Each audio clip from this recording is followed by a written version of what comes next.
Dinosaurs படத்தில் உதய் கார்த்திக், ரிஷி, மாரா, சாய் பிரியா, ஜெய் பாபு, மானேக்ஷா மற்றும் பல புதுமுகங்கள் நடித்திருக்கிறார்கள். போபோ சசி இசையமைத்திருக்கிறார். ஜோன்ஸ் ஆனந்த் ஒளிப்பதிவு செய்திருக்கிறார். கதை, திரைக்கதை, வசனம் எழுதி இயக்கியிருக்கிறார் எம்.ஆர். மாதவன். இது வடசென்னை, அட்டு ஆகிய தாதாக்கள் வெர்சஸ் ரவுடிஸ் பட வரிசையில் இன்னொரு படம் டைனோசர்ஸ். வடசென்னையில் நடக்கிற தாதாக்கள் சண்டை, ரவுடிகள் குத்துவிட்டு. வடசென்னை பகுதியில் உதய் கார்த்திக் நல்ல தண்ணியை போட்டு ஜாலியாக பசங்களோட சுற்றிக்கிட்டு இருக்கார். உதய் கார்த்திகோட அண்ணன் ரிஷி, மாரா இருவரும் உயிர் நண்பர்கள். மாரா ஒரு கொலை வழக்கில் சரணடைஞ்சு ஜெயிலில் இருக்க வேண்டிய ஆள். ஆனால் தாதா ஜெய்பாபு காரணத்தினால் வேறு ஒருவர் உள்ளே போகிறார். இந்த சமயத்தில் மாரா தன்னுடைய இளம் மனைவியுடன் ஜாலியாக இருக்கார். தாதாக்கள் ஜெய்பா மற்றும் மானேக்ஷா இருவருக்குள்ள பணம் காரணமாக ஒன்று சேர வேண்டிய சூழ்நிலை வருது. இந்த தாதாக்கள் மட்டும் எப்பவும் அடிச்சுக்குவாங்க, குத்திப்பாங்க. ஆனால் அவங்க ரெண்டு பேருக்குள்ள பகை இருக்காது. இரண்டு பக்கத்தில் உள்ள ரவுடிகள் மோதிக்கொள்வார்கள். அப்படி ஒரு விஷயத்தில் ஜெய்பாவிடம் மானேக்ஷாவினுடைய அடியாளாக செல்கிற மாராவை ஜெய்பா கண்டுபிடித்து விடுவார். என்ன கண்டுபிடித்து விடுவார்னா, தன்னுடைய உறவினரை குத்தி கொண்டவங்களில் ஒருத்தன் மாரா. இவன் எப்படி வெளியே வந்தான் அப்படிங்கிறதுல ஒரு பகை வந்துடும். இந்த சூழ்நிலையில் மாரா வெட்டி கொலை செய்யப்படுகிறார். தன்னுடைய உயிரண்ணன் மாரா வெட்டி கொலை செய்யப்பட்டதால் இதற்கு பழிக்கப்படி வாங்க கிளம்புகிறார் உதய் கார்த்திக் ஹீரோ. இதுக்கிடையில் சாய் பிரியாவை அவர் காதலிக்கிறாரு. தன்னுடைய அண்ணனை பழி வாங்க வேண்டும் என்ற காரணத்தினால், என்னுடைய நோக்கம் திசை மாறிடுச்சு, காதல் இனிமே என் கவனம் செல்லாது, நீ வேற ஒருத்தனை பார்த்து கட்டிக்க என்று சொல்லிவிடுவார். உதய் கார்த்திக் தன்னுடைய அண்ணனை கொண்டவர்களை எப்படி பழி வாங்கினார், எப்போது பழி வாங்கினார் என்பது தான் டைனோசர்ஸ் படத்தின் இறுதிக்கட்ட காட்சிகள். இந்த படத்தில் உதய் கார்த்திக் கதாநாயகனாக அறிமுகமாயிருக்கிறார். அறிமுக கதாநாயகன் என்ற ஒரு பதட்டமே இல்லாமல், பயம் இல்லாமல் மிகவும் யதார்த்தமாக பின்னி படல் எடுத்திருக்கிறார் உதய் கார்த்திக். அதாவது ஒரு பண்பட்ட நடிப்பு. கார்த்திக் ப்ளஸ் சிவகார்த்தியன் ரெண்டு பேரும் இணைஞ்சா எப்படி நடிப்பாங்க, அதுதான் உதய் கார்த்திக்.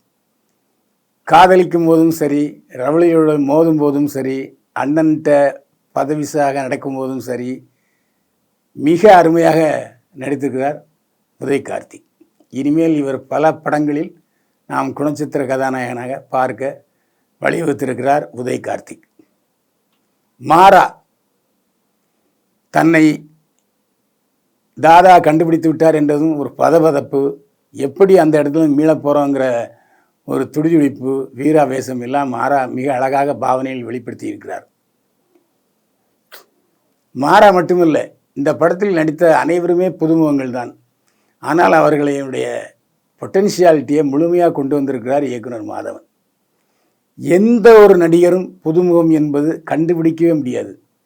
அழகாகவும் மனதை கவரும் விதத்தில் நடித்திருக்கிறார்கள். கதாநாயகி சாய் பிரியா இந்த படத்தில் அழகான ஒரு உருவம் யாருன்னா அது சாய் பிரியா தான். மற்றவர்களெல்லாம் அழுக்காக இருக்கிறார்கள். சாய் பிரியா காதலிக்கும் போது எப்படியாவது இவனை கல்யாணம் செய்து விட வேண்டும் என்று துடிக்கிறார். ஆனால் திடீரென்று உதய் கார்த்திக்கின் நடவடிக்கைகளில் வித்தியாசம் வரவே வேறு ஒருவனை கல்யாணம் பண்ணிக்கிறார்.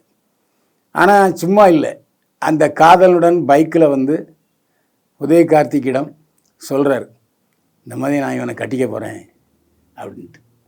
உடனே கொஞ்சம் கோபம் வந்தாலும் அதை அடக்கி கொண்டு தியாகியாக மாறிவிடுகிறார் உதய் கார்த்திக். பிரமாதமாக அந்த இடத்துல பெர்ஃபார்ம் பண்ணியிருக்கார். பொதுவாக எல்லா படங்கள்லையுமே காதலி வேறு ஒருத்தனை காதலிக்கிறாள் என்று சொன்னாலே அந்த புதிய காதலை கொல்ல வேண்டும் என்ற வெறியோடு திரிவார்கள். இந்த படத்தில் வித்தியாசமான கதைக்களத்தை கொண்டு வந்திருக்கிறார் இயக்குனர் மாதவன். காதலி வேற ஒருத்தனை காதலிச்சா சந்தோஷமாக விட்டு கொடுத்துரு, ஏன்னா உன் காதலியாவா இன்னொரு இதே வாழ்க்கையில் இன்னொருத்திக்கு மனைவி ஆகிறாள் என்று சொன்னால் விட்டு கொடுத்து விடு. ஏன்னா ஒரு காலத்தில் காதலியாக இருந்தால் அவருடைய வாழ்க்கை சந்தோஷமாக இருக்குன்னா என்ன செய்யணும், விட்டு கொடுக்கணும் என்ற கருத்தை சொல்லியிருக்கிறார் எம்ஆர் மாதவன். அந்த காட்சியில் உதய கார்த்திக்கு மிகப்பெரிய நடிப்பை வழங்கி இருக்கிறார். யதார்த்தமாக வாழ்ந்திருக்காரு. கோபத்தை அப்படியே அடக்கிக்கிட்டு, பரவாயில்ல நீயாவது சந்தோஷமாக இரு, ஏன்னா நான் தான் என்னுடைய வழி மாறிட்டேன், வாழ்க்கை திசை மாறி விட்டு இருந்தது காட்சியில் உதய கார்த்திக் பின்னி பெடல் எடுத்திருக்கார். இந்த படத்தில் வில்லனாக வருகிறார் மானேக் ஷா. அந்த கண்கள்லையே ஒரு கருண கடூரமான வில்லனை காட்டுகிறார். கருத்த உருவம், குண்டான தேகம். அவர் சண்டை போடுற காட்சியில் சாண்டோ சின்னப்பா தேவரை நினைவுபடுத்துகிறார் மானேக் ஷா. பிரமாதமாக நடித்திருக்கிறார் மானேக் ஷா. இனிமேல் அடிதடி படங்களில், ஆக்ஷன் படங்களில் மானேக் ஷாவை பல படங்களில் வில்லனாக பார்க்கலாம். அந்த கண்ணை ஓரமாக பார்க்கும்போதே வில்லத்தனம், கொஞ்சம் அதில் நரித்தனம் எல்லாத்தையும் வெளிப்படுத்தியிருக்கிறார் மானேக் ஷா. வா சண்டை போடும் அப்படின்னு சொல்லும்போது களத்தில் நிற்கும்போது எனக்கு தாக்கி பின்தாரம் சாண்டோ சின்னப்பா தேவரைத்தான் நினைவுக்கு வந்தது. சாண்டோ சின்னப்பா தேவர் வெற்றிடத்தை நிரப்புவார் மானேக் ஷா.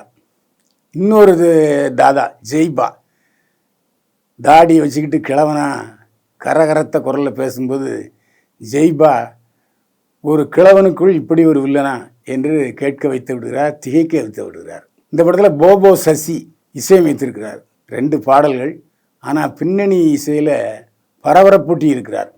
சண்டை காட்சியில் இதுவரை நாம் கேட்டிராத ஒரு பின்னணி இசையை வழங்கியிருக்கிறார் போபோ சசி.